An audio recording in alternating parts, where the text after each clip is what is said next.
हा महाराष्ट्राचा इतिहास आहे। महाराष्ट्राचा आराध्य छत्रपती शिवाजी महाराज हिंदवी स्वराज्य स्थापनेसाठी देवीला साकडं घातलं होतं। त्याच पद्धतीने या ठिकाणी महाराष्ट्राचा इतिहास आणि देवभक्ती या लोकांसमोर ठेवण्यासाठी, तरुण पिढीसमोर ठेवण्यासाठी या ठिकाणी अशा पद्धतीचा संकल्प, अशा पद्धतीचा देखावा आम्ही सादर केलेला आहे।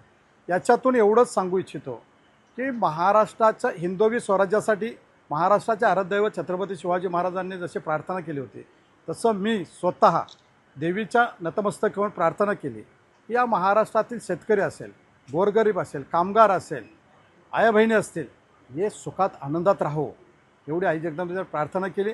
आणि हे करत असताना महाराष्ट्राचे उपमुख्यमंत्री आदरणीय एकनाथ शिंदे साहेब जे गोरगरिबांना मदत करतायत, शेतकऱ्यांना मदत करतायत, त्यांना ताकद दे, शक्ती दे।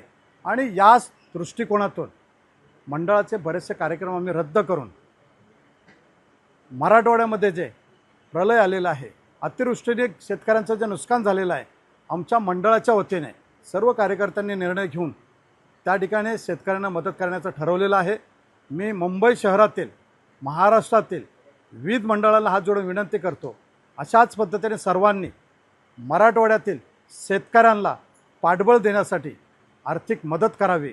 त्यातूनच छत्रपती शिवाजी महाराजांनी जसं हिंदवी स्वराज्यासाठी आई जगदंबेची प्रार्थना केली होती, त्याच आई जगदंबेच्या चरणी नतमस्तक होऊन शेतकऱ्यांना मदत करावी, पूरग्रस्तांना मदत करावी एवढीच या ठिकाणी विनंती करतो। आणि जगदंबा हे आशीर्वाद देव एवढीच प्रार्थना करतो। जय भवानी। एबीपी माझा, उघडा डोळे बघा नीट।